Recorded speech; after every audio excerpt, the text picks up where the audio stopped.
everyone, it's an honor to be with you again tonight. Welcome to this English News edition. Let's first start with the headlines. At dawn this Tuesday, the President of the Republic, Evariste Ndayishimiye, flew to the States in Washington, D.C. He responded to the invitation of his counterpart, the American President Donald Trump, to participate in the signing ceremonies of the historic peace agreement between Rwanda and DRC scheduled for December 4, 2025.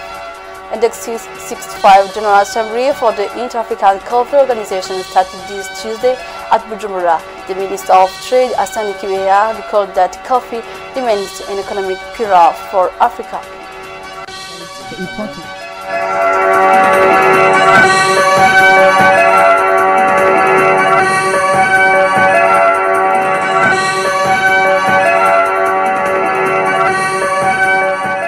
Welcome back. I'm Elso Kamakama. Details now.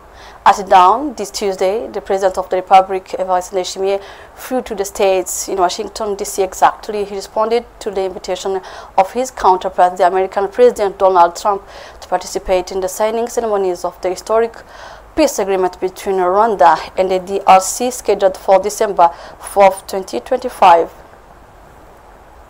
This Monday, Burundi Head of State Evariste Ndayishimiye held a press conference with influencers and the media managers, and the questions about among the questions raised are non-communicative institutions, as well as the one of widespread AIDS contamination. Fabien Nzigiye has more. During this exchange, which included journalists and influencers, several questions were raised, notably concerning certain authorities who refused to provide information when a journalist requested.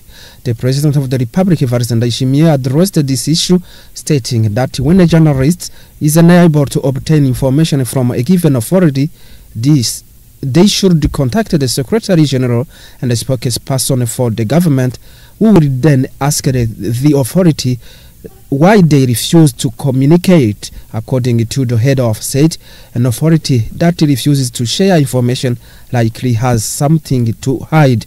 Another question raised concerned the HIV infection rate among young Burundians. The journalist wanted to know what measures are being considered to curb this spread, especially given that some partners in the sector have suspended their support. In the response, President Ndayishimiye stated that some lessons taught in schools are not in line with Burundian culture. He therefore called for an education based on cultural values to better prevent the spread of HIV. Another question concerned the plots of land surrounding the presidential palace recently returned to the public. In this regard, the President Ndayishimiye clarified that a presidential decree is being drafted to clearly define the exact boundaries of the area encompassing the presidential palace. The head of state also expressed his satisfaction with the current work of the media, affirming that in democracy, the media plays a vital role by allowing citizens to freely express their opinions. Under the guidance of Fabrice Nkurunziza, the Vice President of the Senate Speaker, the National Assembly analyzed and adopted the draft calendar of activities of the ordinary session this Tuesday. Among the activities in view, there is analysis of the report, which will be presented by the Independent Electoral Commission. Fabien Nzigiye once again. During these activities of the ordinary parliamentary session for the period from 1st December to 15 December 2025, deputies will analyze and adopt various project laws.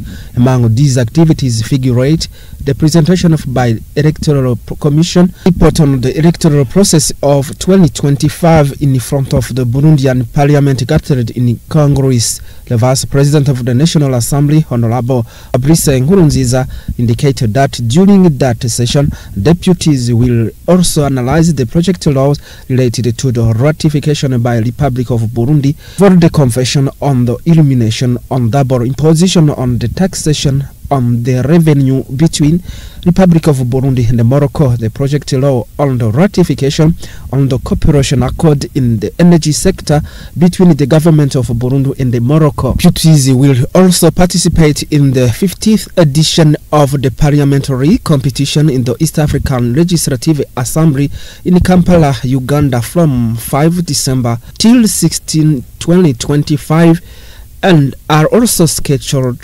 activities of commissions. And the citizens of Buhumuza province are called upon to regularly engage in physical exercises as they contribute to good health and strengthen peace and social cohesion. This is a call of Burundian First Lady Angéline Ndayishimiye while launching the gymnastic program held in the Buhumuza province. The details will be available in our later edition.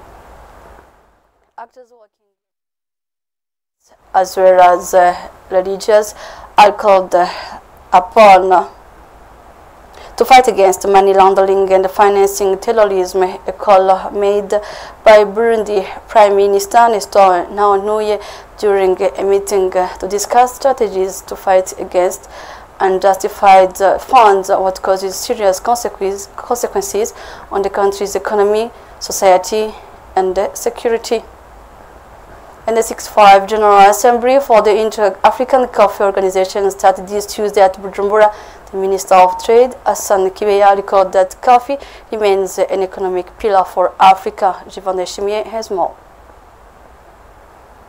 During the opening of this General Assembly of the Inter-African Coffee Organization, the Burundian Minister of Trade, Hassan Kibeya, emphasized the importance of this meeting, which offers member countries the opportunity to strengthen their cooperation and define strategies to develop the coffee sector. He recorded that coffee remains a pillar of Africa's economic development and stressed the need to implement policies that benefit all stakeholders, producers, exporters, and consumers. The Secretary General of the Inter-African Coffee Organization, Solomon Rutega, highlighted the main challenges facing the sector, such as low production, lack of financing, climate change, and inadequate infrastructures. He called for a collective effort to find sustainable solutions. Participants also discussed the European Union deforestation regulation, which requires product traceability, compliance with national legislation, and a guarantee of zero deforestation after 2022 for any export to Europe. Discussions focused on ways for member countries to comply with these requirements while protecting the interests of producers and respecting international standards. The work of this General Assembly will last for 2 days. This conference has been animated so to highlight the numbers of gender-based violence between 2020-2024 for the 6 days campaign against gender-based violence, and out of 5,977 victims, 78.5 are under 18, and the severe crime has worsened the situation. Well, thank you for your attention. This is the end of this English News edition. Have a good time.